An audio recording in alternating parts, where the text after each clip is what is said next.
Hola chicos, ¿cómo están? Bueno, este video es para acompañar la lectura del texto, ¿sí? Y para enriquecer un poco más u ordenar un poco más los apuntes que han podido tomar de la videoconferencia que tuvimos el viernes, ¿sí? El viernes pasado no, porque fue 1 de mayo, el anterior. Y a su vez, para poder acompañarlos en la resolución de la tarea, ¿sí? De esta línea del tiempo que tenían que armar para ver cómo fue evolucionando la escuela y la educación en Argentina. Porque es un texto que por ahí, a través de pequeños relatos o de pequeñas frases, nos va ordenando esta evolución. Nosotros vamos a marcar tres ejes, vamos a dividir el texto en dos partes. Pre-quiebre, ¿sí? Pre-quiebre de instituciones y post-quiebre de instituciones. Bien. Y la primera parte la vamos a dividir en tres momentos o en tres ejes, ¿sí? El primero, relación asimétrica. El segundo, los cambios. Y el tercero lo vamos a poner como el dominio del saber. Esos son los tres ejes que vamos a trabajar en la primera parte del texto. Bien, cuando hablamos de relación asimétrica, vamos a incluir las formas de enseñar, vamos a incluir la cultura, el poder y el saber. Saber, ¿sí? Como un saber científico, conocimiento científico. Poder, que es lo que le permite existir a esta relación asimétrica.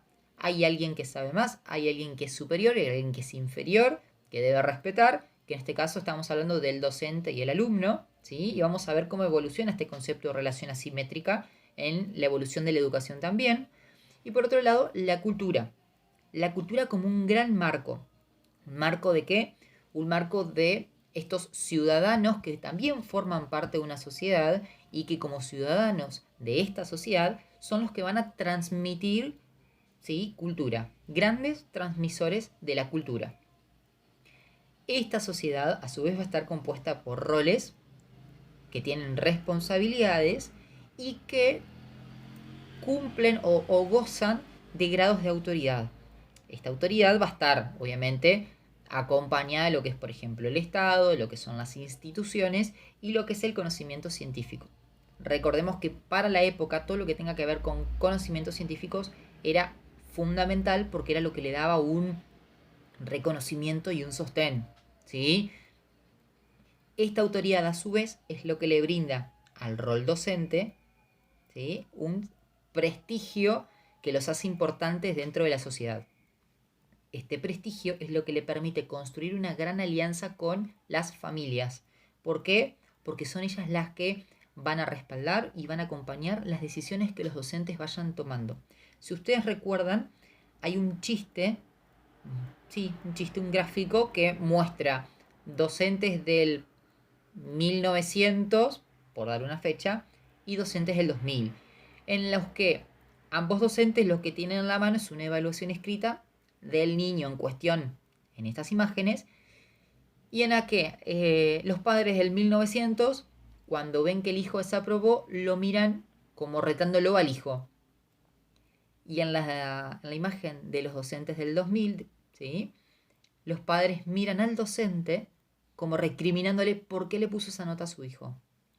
Como para reflexionar un poco de hacia dónde se mira cuando el chico desaprueba. Hacia la responsabilidad y hacia las obligaciones que tiene el chico o hacia lo que hace mal o debe hacer un docente. Bien, hasta acá me siguen, espero que sí. Cualquier cosa, no duden en hacer preguntas a través de la plataforma, ¿sí? Bien, continuamos con el segundo eje. Vamos a los cambios. Esta relación asimétrica, esta enseñanza que realizan los docentes, va a estar enmarcada dentro de un proceso de cambio continuo. ¿Por qué? Porque nosotros nos tenemos que ubicar dentro de lo que es el siglo XIX y siglo XX. Estamos hablando de las escuelas normales. ¿Se acuerdan que las mencionamos? Bien, ¿qué pasa con estas escuelas normales? Estas escuelas lo que van a reflejar es la cultura letrada de cuño europeo, ¿sí? En una época histórica fundamental que recordemos que estábamos entre el 1880 y años siguientes con la gran llegada de inmigrantes europeos principalmente, ¿sí? Por otro lado, debemos hablar de que la función principal de esta escuela normal era justamente civilizar al mundo. Y ustedes muchas veces habrán escuchado la frase civilización o barbarie. Entonces, si lo enmarcamos de manera histórica, vemos cómo el contexto social, histórico, político del entonces forma una determinada escuela para que cumpla un determinado objetivo que beneficia a la sociedad de ese momento. Y ahí podemos volver y ver cómo los docentes como ciudadanos transmiten una cultura social. ¿Sí? ¿A través de qué? A través de su rol, de su enseñanza. Y como eran transmisores de esta cultura, es que se les da como una cierta autoridad que les permite gozar de un prestigio social, ¿sí? Que es respaldado por las instituciones, ya sea familia, gobierno, y por el Estado. ¿Sí? Bien. Ahora, vamos al tercer eje, que es el dominio del saber. Estos docentes llevaban adelante un trabajo que era, por un lado, personal, por otro lado, individual, y que también era un asunto eclesiástico. Bien, todos estos tres ejes se relacionan directamente con lo que hablábamos recién del Estado, de las instituciones y del conocimiento científico. Y acá volvemos con el conocimiento científico a cuando decíamos de la importancia, ¿sí? La importancia de que del conocimiento científico como un saber me sale confirmado, pero un conocimiento respaldado, un conocimiento que es corroborado, un conocimiento certero para la época, ¿sí? Ahora bien, vamos al post-quiebre. ¿Por qué? Porque en este momento el texto lo que les va a graficar a ustedes es que las instituciones sufren un quiebre y que este quiebre se ve reflejado en lo que son las escuelas. Bien, ahora, esta escuela nosotros hablamos de la escuela normal. Ahora vamos a agregar otro tipo de escuela que es la escuela técnico-profesional. Y si ustedes recuerdan, yo les mencioné un gobierno argentino particular de este modelo de escuela, que era el gobierno peronista. Este gobierno peronista, ¿qué era? ¿Qué es lo que buscaba? Este gobierno peronista buscaba que la escuela forme profesionales que de la escuela secundaria salgan como mano de obra, ¿sí? Para cumplir ciertas funciones laborales en la sociedad. ¿Por qué? Porque lo que estaba haciendo el gobierno peronista era potenciar la industrialización en Argentina, es decir, potenciar la industria nacional. Que si nos ponemos a pensar en los gobiernos peronistas que siguieron a Perón, ¿sí? Nos vamos a encontrar que esta línea se mantiene, ¿sí? Resaltar lo nacional, lo popular. Entonces, desde que Perón gobierna lo que es Argentina, la escuela ha ido acompañando ese proceso a través de objetivos que desde el Estado se iban bajando. Ahora bien, esta escuela, ¿qué es lo que buscaba? Buscaba pensar, reflexionar y decidir sobre qué, sobre el presente que nos atraviesa. Y de esa forma surge esta función del docente de ligar, desligar y religar. Vamos a suponer, vamos a hablar, por ejemplo, para que se entiendan estos tres conceptos, de las publicidades, ¿sí? Ya sean de ropa, de comida, lo que ustedes quieran, publicidades en general. ¿Cómo liga un docente? Un docente lo que hace es integrar al mundo para ligar al adolescente, ¿sí? ¿Para qué? Para acercarlo a lo que está ocurriendo. Luego lo desliga, ¿para qué? Para que se escape de esas influencias, para que lo que la publicidad le quiere vender, el chico no lo compre sin saber. Espero me sigan hasta acá. Ahora, el religar, ¿qué sería el religar? Que el docente logre transmitir el sentido del saber al adolescente. En el sentido de que primero se lo presenta, luego lo separa y luego lo vuelve a acercar, pero en esto ya tiene que haber un proceso, que es una palabra que vamos a escuchar mucho en educación, proceso. En este proceso, el adolescente debe tener una integración al mundo, un escape de las influencias, es decir, como separarse, tomar lo puro, ¿sí? No lo que le venga bajado, no lo que le venga como sumado, digamos, al contenido, o podríamos decir entre lo objetivo y lo subjetivo, que tome lo objetivo y deje lo subjetivo de lado, para luego poder recibir el sentido de esto. Bien, hasta acá vamos. Ahora, esta escuela que es atravesada por un orden público, expande la educación.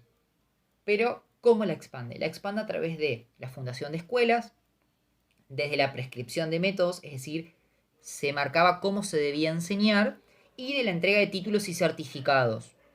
A su vez, esto, y una actualización tecnológica que iba como modernizando la escuela de ese entonces. A su vez, se entregaban muchos materiales, que eran lo que hablábamos nosotros de los manuales que podíamos rescatar, digamos, del peronismo, por ejemplo, en donde se mencionaba mucho la imagen de Eva Perón, de Domingo Perón. Bueno, si ustedes tienen abuelos, padres que vivieron esa época, pregúntenle cómo era la educación de ese momento y se van a dar cuenta de estas características fundamentales del gobierno peronista del momento, ¿sí? Bien, ahora, esta prescripción de métodos también influenciaba la formación del docente. Porque, a ver, ustedes a medida que se vayan introduciendo en esto del profesorado van a darse cuenta de lo que son las planificaciones docentes. En aquel momento estaba la clase magistral, la clase perfecta. Había que ser muy exactos en las planificaciones. Eran academicistas plenos, no había mucha participación del alumno. Era un docente que bajaba un saber. Entonces, esta formación docente buscaba que se cumpla con una cierta tarea, que era la de la eficacia y la del orden. ¿Sí? Dos funciones claves, dos tareas claves, eficacia y orden. Por otro lado, debe adaptarse a la realidad. Pero ¿qué es lo que ocurre en Argentina?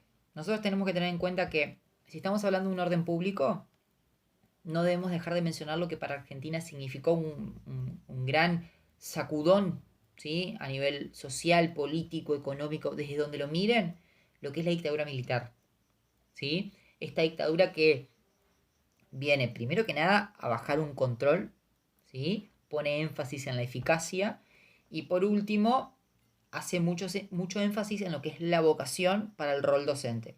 Que ese concepto de vocación, desde el momento uno, nunca, pero nunca disminuyó. Es decir, nunca perdió protagonismo. Siempre se puso énfasis en la vocación, en que los docentes debían tener vocación docente. Pero ¿cuál es el tema y cuál es la característica que tiene justamente esta dictadura militar? Que una de sus etapas, que uno de sus momentos es generar el mayor terror posible, ¿sí? Y eso es lo que permite llegar a ese control. Además, recordemos que en esta dictadura, si ustedes la han estudiado en el colegio, si ustedes, algunos quizás la han podido vivir, o ha escuchado a mamá, a papá, a los abuelos, a los tíos, hablar de este momento, para la educación generó un gran quiebre por una cuestión de lo que significó la quema de libros, las prohibiciones de autores, de artistas. Entonces, para todo lo que es Argentina y la identidad argentina, genera un gran quiebre, un antes y un después. Quienes son de Concordia y pasan por la Escuela Técnica 1, justamente Escuela Técnica con un mural que hable sobre la dictadura militar. Se van a encontrar que están los pañuelos blancos, la nutrición de los cerebros, este águila que viene con sus garras, es decir, eh, representan a través de muchos gráficos lo que fue este momento y lo que fue el sangrado en el sentido de todo lo que se perdió, ¿sí? Y que la educación aún lo sigue viviendo, ¿sí? Lo sigue sufriendo, mejor dicho. ¿Estamos hasta acá? Bien, esto fue lo que trabajamos la primer clase. A grandes rasgos, quizás un poco más ordenado, quizás un poco más claro. Lo importante es que a ustedes les sirva como para partir de esto, de lo que hablamos en la clase virtual, puedan resolver y ordenar la tarea que tienen para el viernes, ¿sí? Cualquier duda que tengan, no lo duden. Y pueden escribir, ¿sí? A través de la plataforma, como también, si lo desean, pueden hacerlo a través del foro, ¿sí? Algunos de ustedes, bueno, yo les dejé el mail mío como para que puedan hacerlo de última de manera personal, pero prefiero por la plataforma por una cuestión de que con las cantidades de mails que van llegando en este momento a mi casilla, puede que se traspapele alguno. Pero lo importante es que conozcan los canales por los cuales se pueden comunicar conmigo. ¿Estamos de acuerdo? No están solos. Lo que necesiten lo piden, ¿sí? Y a disposición. Nos vemos el viernes.